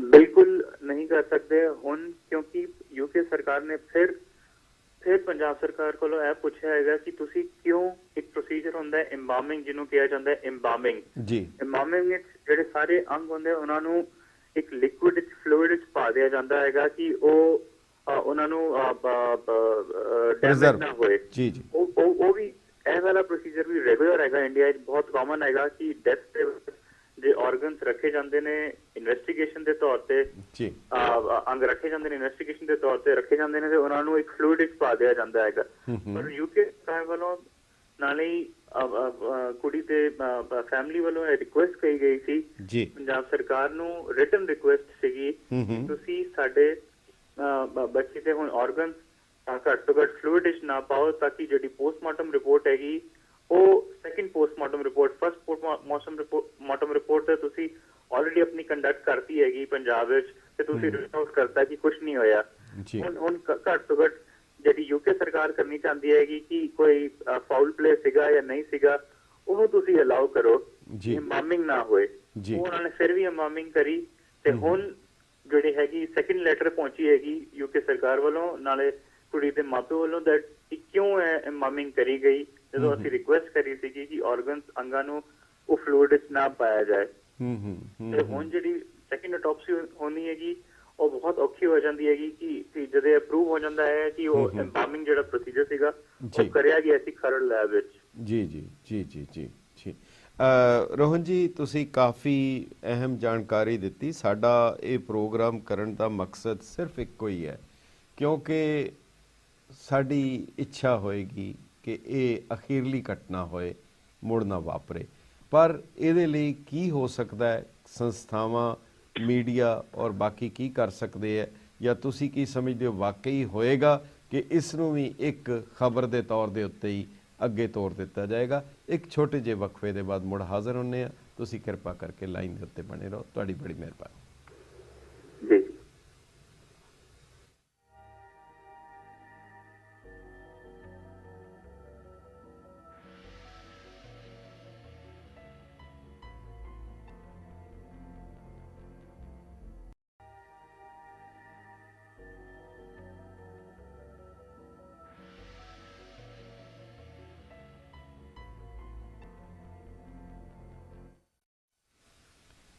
ਗੈਟ ਪੰਜਾਬੀ ਦੇ ਦਾਨਸ਼ਵਰ ਦਰਸ਼ਕਾਂ ਤੇ ਸੁਚੇਤ ਸਰੋਤਾ ਜਨਾਂ ਦਾ ਵਕਫੇ ਦੇ ਬਾਅਦ ਨਿੱਘਾ ਸਵਾਗਤ ਹੈ ਗੁਰਕਿਰਨ ਕੌਰ ਲਾਇਲ ਜਿਹਦੀ 2 ਅਪ੍ਰੈਲ ਨੂੰ ਇੱਕ ਨਿੱਜੀ ਹਸਪਤਾਲ ਦੇ ਵਿੱਚ ਜਿਹੜਾ ਇੱਕ ਇੰਜੈਕਸ਼ਨ ਦੇਣ ਤੋਂ ਬਾਅਦ ਜਿਸ ਨੇ ਪ੍ਰਾਣ ਤਿਆਗ ਦਿੱਤੇ ਉਹਦੇ ਆਰਗਨਸ ਉੱਥੇ ਰੱਖ ਲਏ ਗਏ ਔਰ 6 ਮਹੀਨੇ ਦੇ ਬਾਅਦ ਹੁਣ ਵਾਪਸ ਕੀਤੇ ਗਏ ਔਰ ਹੁਣ ਰੋਹਨ ਦੁਆ ਜੀ ਜਿਹੜੇ ਟਾਈਮਜ਼ ਆਫ ਇੰਡੀਆ ਦੇ ਸੀਨੀਅਰ ਪੱਤਰਕਾਰ ਹਨ ਔਰ ਇੰਗਲੈਂਡ ਵੀ ਗਏ ਔਰ ਇੱਥੇ ਵੀ ਚੰਡੀਗੜ੍ਹ ਤੋਂ ਇਹਨੂੰ ਕਵਰ ਕਰ ਰਹੇ ਉਹਨਾਂ ਦਾ ਕਹਿਣਾ ਹੈ ਕਿ ਸ਼ਾਇਦ ਹੁਣ ਦੁਬਾਰਾ ਪੋਸਟਮਾਰਟਮ ਨਹੀਂ ਹੋ ਸਕੇਗਾ ਰੋਹਨ ਜੀ ਤੁਹਾਡਾ ਬਹੁਤ ਬਹੁਤ ਧੰਨਵਾਦ ਤੁਸੀਂ ਇੰਨੀ ਡਿਟੇਲ ਦੱਸੀਆਂ ਅਖੀਰ ਦੇ ਵਿੱਚ ਤੁਹਾਡੇ ਕੋਲੋਂ ਸਿਰਫ ਇਹ ਜਾਣਨਾ ਚਾਹੁੰਦੇ ਹਾਂ ਕਿ ਪੰਜਾਬ ਸਰਕਾਰ ਜਾਂ ਸਾਡੇ ਡਾਕਟਰਸ ਜਾਂ ਜਿਨ੍ਹਾਂ ਨੂੰ ਤੁਸੀਂ ਨੀਮ ਹਕੀਮ ਕਹਿੰਦੇ ਹੋ ਕਿ ਇਸ ਸਾਰੀ ਘਟਨਾ ਜਿਹੜੀ ਕਿ ਇੰਟਰਨੈਸ਼ਨਲ ਪੱਧਰ ਦੇ ਉੱਤੇ ਅੰਤਰਰਾਸ਼ਟਰੀ ਪੱਧਰ ਤੇ ਇਤਨੇ ਕੁਝ ਹੋਇਆ ਹੈ ਕਿ ਇਸ ਤੋਂ ਕੋਈ ਸਬਕ ਸਿੱਖਿਆ ਜਾਏਗਾ ਔਰ ਕੀ ਆਸ ਕਰੀਏ ਕਿ ਦੁਬਾਰਾ ਮੁੜ ਅਜਿਹੀਆਂ ਹਿਰਦੇ ਵਿਦਾਰਕ ਘਟਨਾਵਾਂ ਨਹੀਂ ਹੋਣਗੀਆਂ ਤੁਹਾਨੂੰ ਇਹ ਲੱਗਦਾ ਕਿ ਕੋਈ ਅਸੀਂ ਇਹਦੇ ਚੋਂ ਸਬਕ ਸਿੱਖ ਸਕੇ ਮੈਨੂੰ ਬੜੇ ਅਫਸੋਸ ਨਾਲ ਕਹਿਣਾ ਪੈ ਰਿਹਾ ਹੈ ਕਿ ਜਿਸ ਤਰ੍ਹਾਂ 8 ਸਾਲ ਦੀ ਬੱਚੀ ਨੂੰ ਆਪਣੇ ਆਰਗਨਸ ਨਹੀਂ ਮਿਲ ਪਾਏ ਉਹਦੀ ਡੈਥ ਹੋਈ ਫਿਰ ਡੈਥ ਦਾ ਮਿਸਟੀਰੀਅਸ ਸਰਕਮਸਟੈਂਸ ਨਹੀਂ ਹਜੇ ਤੱਕ ਪੰਜਾਬ ਸਰਕਾਰ ਨੇ ਕਲੀਅਰ ਕਰਿਆ ਨਾ ਤੇ ਪੰਜਾਬ ਸਰਕਾਰ ਵੱਲੋਂ ਨਾ ਪੰਜਾਬ ਪੁਲਿਸ ਵੱਲੋਂ ਹਜੇ ਤੱਕ ਕੋਈ ਪ੍ਰੈਸ ਕਾਨਫਰੰਸ ਕੋਈ ਐਕਸਪਲੇਨੇਸ਼ਨ ਦੇਈ ਗਈ ਹੈਗੀ। ਇਹ ਬੜੀ ਅਫਸੋਸ ਨਾਲ ਮੈਨੂੰ ਕਹਿਣਾ ਪੈ ਰਿਹਾ ਹੈ ਕਿ ਪੰਜਾਬ ਸਰਕਾਰ ਨੇ 2002 ਦੇ ਫੇਮਸ ਕਿਡਨੀ ਰੈਕੇਟ ਦੇ ਬਾਅਦ ਵੀ ਹਜੇ ਤੱਕ ਜਿਹੜੇ ਨੀਮ ਹਕੀਮ ਹਜੇ ਵੀ ਤੁਰੇ ਫਿਰਦੇ ਨੇ ਪੰਜਾਬ ਦੇ ਪਿੰਡਾਂ ਵਿੱਚ। ਤੇ ਪੰਜਾਬ ਦੇ ਖੰਨਾ ਡਿਸਟ੍ਰਿਕਟ ਦੇ ਇਸ ਬੱਚੀ ਦੀ ਡੈਥ ਹੋਈ ਇੰਜੈਕਸ਼ਨ ਨਾਲ, ਉਹ ਸਿਰਫ 80 ਕਿਲੋਮੀਟਰ ਚੰਡੀਗੜ੍ਹ ਸਟੇਟ ਕੈਪੀਟਲ ਤੋਂ ਦੂਰ ਹੈਗਾ। ਜੇ 80 ਕਿਲੋਮੀਟਰ ਦੂਰ ਸ਼ਹਿਰ 'ਚ ਵੀ ਇੱਕ ਨੀਮ ਹਕੀਮ ਨੂੰ ਪਕੜ ਨਹੀਂ ਪਾਏ, ਅਰੈਸਟ ਨਹੀਂ ਕਰ ਪਾਏ, ਤੇ ਹਜੇ ਤੱਕ ਇਹ ਬਹੁਤ ਮੁਸ਼ਕਿਲ ਹੈਗਾ ਕਿ ਹੁਣ ਪੰਜਾਬ ਸਰਕਾਰ ਸੰਭਲ ਜਾਏ। ਮੈਂ ਚਾਹੁੰਦਾ ਕਿ ਹੁਣ ਪੰਜਾਬ ਸਰਕਾਰ ਘੱਟ ਤੋਂ ਘੱਟ ਹੁਣ ਤਾਂ ਸੰਭਲ ਜਾਏ ਕਿ ਅੱਗੋਂ ਤੋਂ ਐਸੇ ਇੰਸੀਡੈਂਟ ਨਾ ਹੋਣ, ਤਾਂ ਕਿ ਕੋਈ ਜੇ ਯੂਕੇ ਜਾਂ USA ਤੋਂ ਜਿਹੜੇ ਸਾਡੇ NRI ਭਰਾ ਪੈਣੇ ਗਏ ਉਹਨੇ ਉਹ ਹਾਰੇ ਹੋਣ ਤੇ ਉਹਨਾਂ ਨੂੰ ਕੋਈ ਮੈਡੀਕਲ ਹੈਲਪ ਚਾਹੀਏ ਹੋ, ਤੇ ਇੱਥੇ ਕੋਈ ਮੈਡੀਕਲ ਹੈਲਪ ਨਹੀਂ ਹੁੰਦੀ ਹੈਗੀ, ਨਾ ਕੋਈ ਡਿਸਪਲੇ ਕੀਤਾ ਜਾਂਦਾ ਹੈਗਾ ਪਾਲਿਸੀਜ਼ ਨੂੰ, ਨਾ ਤੇ ਐਕਸਪਲੇਨ ਕਰਿਆ ਗਿਆ ਸੀ ਉਹਨਾਂ ਨੂੰ ਕਿ ਕੀ ਪ੍ਰੋਸੀਜਰ ਸੀਗਾ। ਇਹ ਬਹੁਤ ਔਖਾ ਹੋ ਜਾਏਗਾ ਜੇ ਪੰਜਾਬ ਸਰਕਾਰ ਹਜੇ ਵੀ ਨਾ ਸੰਭਲੀ ਤਾਂ। ਜੀ ਰੋਹਨ ਜੀ, ਤੁਹਾਡੀ ਬਹੁਤ ਬਹੁਤ ਮਿਹਰਬਾਨੀ। ਪਰ ਜਿਵੇਂ ਤੁਸੀਂ ਦੱਸਿਆ ਕਿ ਸ਼ਾਇਦ ਜਿੰਨੀ ਦੇਰ ਤੱਕ ਨੀਮ ਪੋਲੀਟੀਸ਼ੀਅਨ ਰਹਿਣਗੇ, ਇਹ ਨੀਮ ਹਕੀਮ ਇਹ ਪਨਪਦੇ ਰਹਿਣਗੇ। ਤੁਹਾਡਾ ਬਹੁਤ ਬਹੁਤ ਧੰਨਵਾਦ ਇਤਨਾ ਵੇਰਵਾ ਦੇਣ ਲਈ, ਬਹੁਤ ਬਹੁਤ ਸ਼ੁਕਰੀਆ, ਥੈਂਕ ਯੂ। ਸੋ ਜੀ ਪਿਆਰੇ ਦਰਸ਼ਕੋ, ਇਹ ਸਨ ਰੋਹਨ ਦੁਆ ਜਿਨ੍ਹਾਂ ਨੇ ਉਸ ਦਰਦਨਾਕ ਇੰਸੀਡੈਂਟ ਬਾਰੇ ਸਾਰਾ ਵੇਰਵਾ ਦਿੱਤਾ।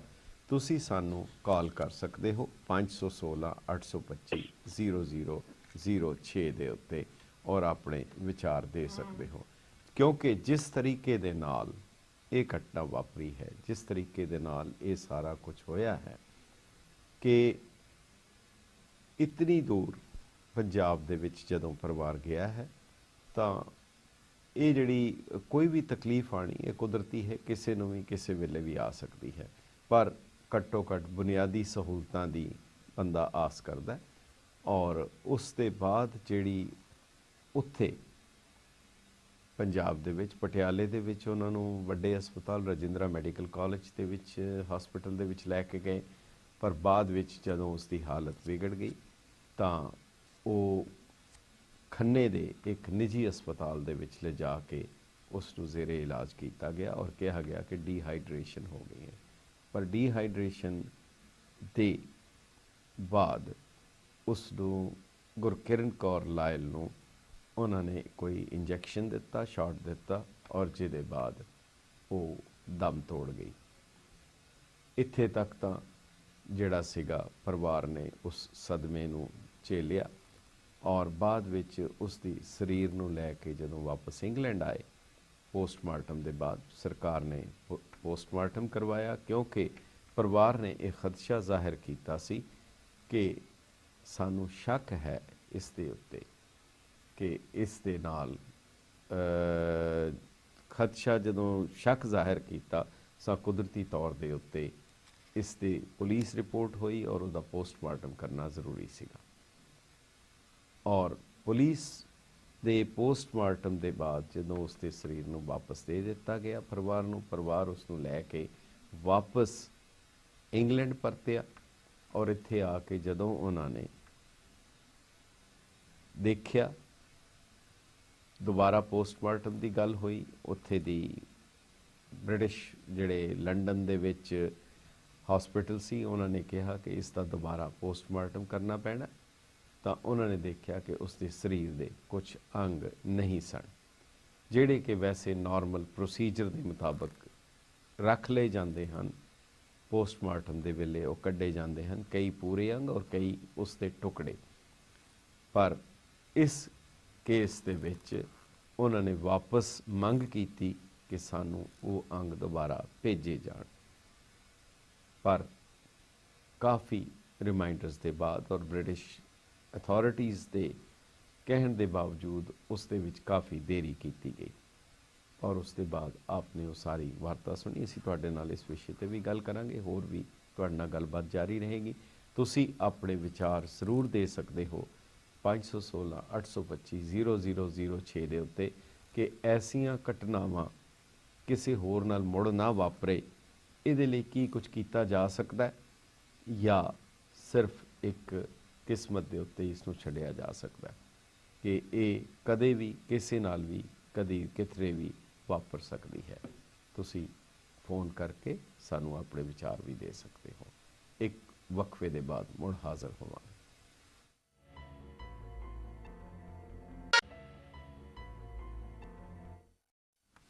ਕੈਟ ਪੰਜਾਬੀ ਦੇ ਦਾਨਸ਼ਵਰ ਦਰਸ਼ਕਾਂ ਤੇ ਸੁਚੇਤ ਸਰੋਤਾ ਜਨਾਂ ਦਾ ਵਕਫੇ ਦੇ ਬਾਅਦ ਨਿੱਘਾ ਸਵਾਗਤ ਹੈ। ਤੁਸੀਂ ਜਿਹੜੇ 3 ਮਸਲੇ ਅਸੀਂ ਤੁਹਾਡੇ ਸਾਹਮਣੇ ਰੱਖੇ ਹਨ, ਇੱਕ ਤਾਂ ਮਲੇਸ਼ੀਆ ਦੇ ਵਿੱਚ ਜਿਹੜਾ ਉਹਨਾਂ ਨੇ ਮਮਾਨੀਅਤ ਕਰ ਦਿੱਤੀ ਹੈ ਕਾਨੂੰਨ ਤੌਰ ਦੇ ਉੱਤੇ ਕਿ ਕੋਈ ਵੀ ਗੈਰ ਮੁਸਲਿਮ ਅੱਲਾਹ ਲਫ਼ਜ਼ ਨਹੀਂ ਵਰਤ ਸਕਦਾ। ਇਹ ਇੱਕ ਬਹੁਤ ਵੱਡੀ ਖਬਰ ਹੈ ਔਰ ਜਿਹੜੀ ਕਿ ਕਾਫੀ ਦੂਰਗਾਮੀ ਇਸ ਦੇ ਪ੍ਰਭਾਵ ਵੀ ਪੈਣਗੇ, ਖਾਸ ਕਰਕੇ ਜੇਕਰ ਸਿੱਖ ਧਰਮ ਦੇ ਵਿੱਚ ਗੁਰੂ ਗ੍ਰੰਥ ਸਾਹਿਬ ਦੇ ਵਿੱਚ ਅੱਲਾਹ ਲਫ਼ਜ਼ ਬਹੁਤ ਵਾਰੀ ਵਰਤਿਆ ਗਿਆ ਔਰ ਇਹ ਕਦੇ ਵੀ ਨਹੀਂ ਹੋ ਸਕਦਾ ਕਿ ਉਸ ਗੁਰੂ ਗ੍ਰੰਥ ਸਾਹਿਬ ਦੇ ਵਿੱਚੋਂ ਕਿਸੇ ਇੱਕ ਅੱਖਰ ਨੂੰ, ਕਿਸੇ ਲਫ਼ਜ਼ ਨੂੰ ਕੱਢ ਦਿੱਤਾ ਜਾਏ ਜਾਂ ਉਸ ਦੇ ਬਾਅਦ ਕੋਈ ਹੋਰ ਲਫ਼ਜ਼ ਉਸ ਦੇ ਬਦਲੇ ਪਾ ਲਿਆ ਜਾਏ। ਸੋ ਇਹ ਇੱਕ ਨਵੇਂ ਕਿਸਮ ਦੀ ਚੁਣੌਤੀ ਜਿਹੜੀ ਹੈ ਉਹ ਸਾਰੇ ਪੰਥ ਦੇ ਅੱਗੇ ਵੀ ਆਏਗੀ ਔਰ ਦੇਖਣਾ ਹੋਏਗਾ ਕਿ ਸਾਡੀਆਂ ਧਾਰਮਿਕ ਸੰਸਥਾਵਾਂ ਜਾਂ ਸਾਡੀਆਂ ਸਰਵੋੱਚ ਸੰਸਥਾਵਾਂ ਇਸ ਨੂੰ ਕਿਸ ਰੂਪ ਵਿੱਚ ਲੈਂਦੀਆਂ ਹਨ ਤੇ ਇਹਦੇ ਬਾਰੇ ਕੀ ਕਾਰਵਾਈ ਕਰਦੀਆਂ ਹਨ। ਔਰ ਦੂਸਰੀ ਜਿਹੜੀ ਖਬਰ ਤੁਹਾਨੂੰ ਸੁਰਖੀ ਦਿੱਤੀ ਸੀ ਕਿ ਜਿਹੜਾ ਦਿੱਲੀ ਦੇ ਵਿੱਚ ਹਾਈ ਕੋਰਟ ਦੇ ਵਿੱਚ ਮੁਕੱਦਮਾ ਫਾਈਲ ਹੋਇਆ, ਜਿਸ ਦੇ ਬਾਰੇ ਸਰਦਾਰ ਪ੍ਰਕਾਸ਼ ਸਿੰਘ ਬਾਦਲ ਨੇ ਵੀ ਇਹ ਬਿਆਨ ਦਿੱਤਾ ਹੈ ਕਿ ਕਾਂਗਰਸ ਆਪਣੀ ਇੱਕ ਬੀ ਟੀਮ ਦੇ ਤਹਿਤ ਉਹਨਾਂ ਨੇ ਕੁਝ ਦਿੱਲੀ ਦੇ ਸਥਾਨਕ ਆਗੂਆਂ ਨੂੰ ਨਾਲ ਲੈ ਕੇ ਉਹਨਾਂ ਨੇ ਇਹ ਜੋ ਕੰਮ ਕਰਾਇਆ ਹੈ ਇਹ ਕਦੇ ਵੀ ਕਾਮਯਾਬ ਨਹੀਂ ਹੋਣਗੇ। ਸ੍ਰੀ ਅਕਾਲ ਤਖਤ ਸਾਹਿਬ ਹਮੇਸ਼ਾ ਸਰਵੋੱਚ ਹੈ ਔਰ ਸਰਵੋੱਚ ਰਹੇਗਾ। ਹੁਣ ਇਹ ਵੱਖਰੀ ਗੱਲ ਹੈ ਕਿ ਰਾਜਨੀਤਿਕ ਪਾਰਟੀਆਂ ਭਾਵੇਂ ਕੋਈ ਵੀ ਹੋਣ, ਕਿਸੇ ਵੀ ਧੜੇ ਦੀਆਂ ਹੋਣ, ਕਿਸੇ ਵੀ ਰੂਪ ਵਿੱਚ ਹੋਣ, ਹਰ ਕਿਸੇ ਦੀ ਕੋਸ਼ਿਸ਼ ਹੁੰਦੀ ਹੈ ਕਿ ਅਕਾਲ ਤਖਤ ਸਾਹਿਬ ਦੀ ਸਰਵੋੱਚਤਾ ਉਨੀ ਦੇਰ ਤੱਕ ਹੀ ਹੈ ਜਿੰਨੀ ਦੇਰ ਤੱਕ ਉਹਨਾਂ ਦੇ ਰਸਤੇ ਦੇ ਵਿੱਚ ਰੁਕਾਵਟ ਨਹੀਂ ਬਣਦੀ। ਇਸ ਦੇ ਬਾਰੇ ਵੀ ਤੁਸੀਂ ਆਪਣੇ ਵਿਚਾਰ ਦੇ ਸਕਦੇ ਹੋ। ਪਰ ਜਿਹੜਾ ਸਾਡਾ ਮੁੱਖ ਅੱਜ ਦਾ ਇੱਕ ਵਿਸ਼ਾ ਸੀ ਜਿਹੜਾ ਅਸੀਂ ਤੁਹਾਡੇ ਨਾਲ ਸਾਂਝਾ ਕੀਤਾ, ਉਹ ਗੁਰਕਿਰਨ ਕੌਰ ਲਾਇਲ ਦੀ ਉੱਥੇ ਖੰਨੇ ਦੇ ਹਸਪਤਾਲ ਦੇ ਵਿੱਚ ਇੰਗਲੈਂਡ ਵਿੱਚ ਰਹਿਣ ਵਾਲੇ ਪਰਿਵਾਰ ਦੀ ਉਸ ਬੱਚੀ ਦਾ ਜੋ ਅੰਤ ਹੋਇਆ ਔਰ ਉਸ ਦੇ ਬਾਅਦ ਉਹਦੇ ਸਰੀਰ ਨੂੰ ਲੈ ਕੇ ਇੱਥੇ ਆਏ ਔਰ ਬਗੈਰ ਉਹਨਾਂ ਆਰਗਨਸ ਦੇ ਜਿਹੜੇ ਕਿ ਵਿਸਰਾ, ਜਿਸ ਨੂੰ ਵਿਸਰਾ ਕਿਹਾ ਜਾਂਦਾ ਹੈ, ਪੋਸਟਮਾਰਟਮ ਲਈ ਉਹ ਕੱਢ ਲਏ ਜਾਂਦੇ ਹਨ, ਜਿਨ੍ਹਾਂ ਵਿੱਚ ਹਾਰਟ ਦਾ, ਬ੍ਰੇਨ ਦਾ ਔਰ ਲੰਗਸ ਦਾ ਹਿੱਸਾ ਉਹ ਰੱਖਿਆ ਜਾਂਦਾ ਹੈ ਔਰ ਸਟਮਕ। ਇਹ ਵਿਸਰਾ ਆਟੋਪਸੀ ਜਾਂ ਪੋਸਟਮਾਰਟਮ ਲਈ ਉਹਨਾਂ ਨੂੰ ਰੱਖਿਆ ਜਾਂਦਾ ਹੈ। ਸੋ ਉਸ ਦੇ ਕੇਸ ਵਿੱਚ ਵੀ ਉਹਨਾਂ ਨੇ, ਪੁਲਿਸ ਨੇ ਔਰ ਹਸਪੀਟਲ ਅਥਾਰਟੀਜ਼ ਨੇ ਰੱਖ ਲਏ ਸਨ ਔਰ ਉਸ ਦੀ ਜਾਂਚ ਕਰਕੇ ਉਹਨਾਂ ਨੂੰ ਚਾਹੀਦਾ ਸੀ, ਜਿਹੜੀ ਪਰਿਵਾਰ ਦੀ ਮੰਗ ਸੀ, ਕਿ ਉਹ ਅੰਗ ਵਾਪਸ ਦੇ ਦਿੱਤੇ ਜਾਂਦੇ। ਸ਼ਾਇਦ ਅਜੇ ਇਹਨਾਂ ਦਾ ਪੰਜਾਬ ਸਰਕਾਰ ਦਾ ਜਾਂ ਮੈਡੀਕਲ ਅਥਾਰਟੀਜ਼ ਦੇ ਕੋਲ ਕੋਈ ਇਸ ਦਾ ਪ੍ਰੋਸੀਜਰ ਨਹੀਂ ਸੀ ਕਾਇਮ ਹੋਇਆ ਕਿ ਇਹ ਅੰਗ ਕੀ ਉਸ ਪਰਿਵਾਰ ਨੂੰ ਦਿੱਤੇ ਜਾ ਸਕਦੇ ਹਨ, ਨਹੀਂ ਦਿੱਤੇ ਜਾ ਸਕਦੇ, ਕਿਸ ਤਰੀਕੇ ਨਾਲ ਦੇਣੇ ਹਨ। ਇਸ ਦੌਰਾਨ ਜੋ ਕਿ ਬਰਤਾਨੀਆ ਦੇ ਵਿੱਚ ਜਦੋਂ ਪਹੁੰਚ ਕੇ ਉਸ ਪਰਿਵਾਰ ਦਾ ਇਹ ਕਹਿਣਾ ਸੀ ਕਿ ਉਹਨਾਂ ਨੂੰ ਪਤਾ ਵੀ ਨਹੀਂ ਲੱਗਾ ਕਿ ਪੋਸਟਮਾਰਟਮ ਵੇਲੇ ਇਹ ਅੰਗ ਕੱਢ ਲਏ ਗਏ ਹਨ, ਰੱਖ ਲਏ ਗਏ ਹਨ। ਉਹ ਕਹਿੰਦੇ ਕਿ ਜੇ ਸਾਨੂੰ ਦੱਸ ਦਿੱਤਾ ਜਾਂਦਾ ਤਾਂ ਸ਼ਾਇਦ ਤਕਲੀਫ ਘੱਟ ਸਕਦੀ ਸੀ। ਪਰ ਬ੍ਰਿਟਿਸ਼ ਅਥਾਰਟੀਜ਼ ਵੱਲੋਂ ਪੰਜਾਬ ਸਰਕਾਰ ਨੂੰ ਵੀ ਲਿਖਿਆ ਗਿਆ ਕਿ ਉਸ ਦੇ ਉਹ ਜਿਹੜੇ ਵਿਸਰਾ ਦੇ ਰੂਪ ਵਿੱਚ ਜਿਹੜੇ ਅੰਗ ਕੱਢ ਲਏ ਗਏ ਹਨ ਉਹਨਾਂ ਨੂੰ ਵਾਪਸ ਜ਼ਰੂਰ ਭੇਜ ਦਿੱਤਾ ਜਾਏ। ਤੁਸੀਂ ਵੀ ਇਹਦੇ ਬਾਰੇ, ਕਿਉਂਕਿ ਇਹ ਮਾਮਲਾ ਕਾਫੀ ਚਿੰਤਾਜਨਕ ਵੀ ਹੈ ਔਰ ਸੋਚਣ ਲਾਇਕ ਵੀ ਹੈ, ਤੁਹਾਡੇ ਵਿਚਾਰ ਵੀ ਜ਼ਰੂਰੀ ਹਨ। ਹੈਲੋ ਹੈਲੋ, ਸਤਿ ਸ਼੍ਰੀ ਅਕਾਲ ਲਾਂਬਾ ਸਾਹਿਬ। ਸਤਿ ਸ਼੍ਰੀ ਅਕਾਲ, ਸਤਿ ਸ਼੍ਰੀ ਅਕਾਲ ਜੀ ਆਲੀ ਵਾਲੀ ਸਾਹਿਬ ਜੀ। ਵਾਲੀ ਸਾਹਿਬ, ਹਾਂਜੀ, ਮੈਂ ਛੋਟੇ ਛੋਟੇ ਤਿੰਨੋਂ ਚੀਜ਼ਾਂ ਤੇ ਜ਼ਿਕਰ ਕਰਾਂਗਾ। ਜ਼ਰੂਰ ਜੀ। ਪਹਿਲੇ ਜਿਹੜਾ ਲੜਕੀ ਦਾ ਵਿਸਰਾ ਜਿਹੜਾ ਰੱਖਿਆ ਗਿਆ, ਇਹ ਇੰਡੀਆ 'ਚ ਸਿਸਟਮ ਹੀ ਬੜਾ ਖਰਾਬ ਹੈ ਜੀ। ਤੁਸੀਂ ਦੇਖੋਗੇ ਹੁਣੇ ਰੀਸੈਂਟ ਕੇਸ ਇੱਕ ਫਾਈਲ ਹੋਇਆ ਜੀ, ਚੀਫ ਜਸਟਿਸ ਭਗਵਤੀ ਦਾ ਜੀ। ਉਹਨਾਂ ਦੀ death is due to mismanagement of the health system. ਜੀ ਜੀ। ਇਹ ਸਾਰਾ ਜਿਹੜਾ ਅਣਗਹਿਲੀ ਜਿਹੜੀ ਡਾਕਟਰਾਂ ਦੀ ਹਿੰਦੁਸਤਾਨ 'ਚ ਹੈਗੀ ਹੈ, ਜੀ ਭਾਵੇਂ ਮੈਡੀਕਲ ਡਾਕਟਰ ਚੰਗੇ ਹੋਣਗੇ, ਸਭ ਕੁਝ ਹੋਏਗਾ, ਲੇਕਿਨ ਜਿਹੜਾ ਇੰਤਜ਼ਾਮ ਹੈਗਾ ਉਹ ਬੜਾ ਖਰਾਬ ਹੈ। ਜੀ ਜੀ ਨੋਬਡੀ ਕੇਅਰਸ। ਹੂੰ ਦੂਜਾ ਜਿਹੜਾ ਲੜਕੀ ਦਾ ਵਿਸਰਾ ਜਿਹੜਾ ਰੱਖਿਆ ਗਿਆ, ਇਹ ਠੀਕ ਹੈ, ਕਿਉਂਕਿ ਉਹ ਪੁਲਿਸ ਕੇਸ ਬਣ ਗਿਆ ਸੀਗਾ ਜੀ ਤੇ ਉਹਨਾਂ ਨੇ ਵੀ ਇਦਾਂ ਹੀ ਬਗੈਰ ਜ਼ਿੰਮੇਵਾਰੀ ਨਹੀਂ ਸਮਝੀ ਕਿ ਪੇਰੈਂਟਸ ਨੂੰ ਦੱਸਿਆ ਜਾਏ ਤੇ ਉਹਨਾਂ ਦੇ ਜਿਹੜੇ ਪਾਰਟਸ ਬਾਡੀ ਪਾਰਟਸ ਕੱਢ ਕੇ ਰੱਖ ਲਏ ਨੇ। Now they have reclaimed it, it's okay ਜੀ ਇਹ ਚੱਲਦਾ ਹੈਗਾ। ਜੀ। ਤੀਸਰਾ ਜਿਹੜਾ ਤੁਹਾਡਾ ਸਰਨਾ ਬ੍ਰਦਰ ਦਾ ਜਿਹੜਾ ਕੇਸ ਹੈ, it's a very clear case ਜੀ ਕਿ ਉਹਨਾਂ ਨੇ ਤੇਜਿੰਦਰ ਸਿੰਘ ਸਿਆਲੀ ਨੂੰ ਅੱਗੇ ਕਰਕੇ ਜੀ ਇੱਕ ਕੇਸ ਅਕਾਲ ਤਖਤ ਦੀ ਅਗੇਂਸਟ ਹੁਕਮ ਅਦੌਲੀ ਕੀਤੀ ਹੈ। ਜੀ ਤੇ ਤੇਜਿੰਦਰ ਸਿੰਘ ਸਿਆਲੀ ਇਹ ਕੌਣ ਚੀਜ਼ ਹੈ? ਇਹ ਨੁਮਾਇੰਦਾ ਇਹਨਾਂ ਦਾ ਹੀ ਹੈ, ਸਰਨਾ ਹੋਰਾਂ ਦਾ, ਲੇਕਿਨ ਉਹਨੇ ਬੇਵਕੂਫੀ ਇਹ ਕੀਤੀ ਕਿ ਸਰਨਾ ਦਾ ਆਪਣੀ ਪਟੀਸ਼ਨ 'ਚ ਨਾਂ ਲੈ ਦਿੱਤਾ, ਹਾਂਜੀ ਹਾਂਜੀ ਜਿਹਦਾ ਐਸਟੈਬਲਿਸ਼ ਕਰਦਾ ਕਿ ਇਹ ਸਾਰਾ ਇਹਨਾਂ ਦਾ ਹੀ ਹੁਕਮ ਕੀਤਾ ਹੈ। ਜੀ। ਹੁਣ ਇਹ ਤਾਂ ਸਰਨਾ ਬ੍ਰਦਰ ਦੀ ਬੇਵਕੂਫੀ ਹੈ ਸਰਾਸਰ। ਜੀ ਸਵਾਲ ਇਹ ਹੈ ਕਿ ਹੁਣ ਜਿੰਨੇ ਵੀ ਸਿੱਖ ਹੈਗੇ ਦਿੱਲੀ ਦੇ ਔਰ ਬਾਹਰ ਦੇ, ਜੀ ਦੇ should boycott Sarna for life, ਉਹਦੇ ਨਾਲ ਤਾਲੁਕ ਹੀ ਨਾ ਰੱਖਣ। ਇਹੀ ਤੁਸੀਂ ਕਰ ਸਕਦੇ ਹੋ, ਹੋਰ ਇਹਨੂੰ ਜਿਹੜਾ ਕਾਨੂੰਨ ਹੈ ਉਹ ਆਪਣਾ ਕੰਮ ਕਰਦਾ ਰਹੇਗਾ। ਜੀ ਜੀ ਜੀ That's all I have to say. I think there might be some other viewers, they might want to express their ਜੀ opinion. ਜੀ ਜੀ ਬਹੁਤ ਬਹੁਤ ਮਿਹਰਬਾਨੀ, ਤੁਹਾਡੇ ਵਿਚਾਰ ਬਹੁਤ ਧੰਨਵਾਦ, ਕਿਉਂਕਿ ਉਹ ਜਤਿੰਦਰ ਸਿੰਘ ਸਿਆਲੀ ਹੈ ਜਿਹੜੇ ਉਹਨਾਂ ਦੇ ਸਾਥੀ ਹੈ ਔਰ ਜਿਨ੍ਹਾਂ ਨੇ ਉਹ ਕੇਸ ਕੀਤਾ ਹੈ, ਮਗਰ ਉਸ ਤੇ ਉਹਨਾਂ ਦੇ ਕੇਸ ਦੇ ਇਲਾਵਾ ਜਿਸ ਵਜ੍ਹਾ ਕਰਕੇ ਸਰਨਾ ਸਾਹਿਬ ਖੁਦ ਪੇਸ਼ ਹੋਏ ਸੀਗੇ ਸ੍ਰੀ ਅਕਾਲ ਤਖਤ ਸਾਹਿਬ ਦੇ ਉੱਤੇ ਕਿ ਉਹਨਾਂ ਨੂੰ ਕਿਹਾ ਗਿਆ ਸੀ ਕਿ ਤੁਸੀਂ ਜਿਹੜਾ ਵਿਰੋਧ ਕੀਤਾ ਹੈ ਉਹ ਸ਼ਹੀਦਾਂ ਦੀ ਯਾਦਗਾਰ ਦਾ, ਉਹ ਗਲਤ ਹੈ, ਤੁਸੀਂ ਉਹਦੀ ਮਾਫੀ ਮੰਗੋ ਔਰ ਉਸ ਦੇ ਲਈ ਸਹਿਯੋਗ ਦਿਓ ਉਹ ਯਾਦਗਾਰ ਬਣਾਉਣ ਦੇ ਵਿੱਚ।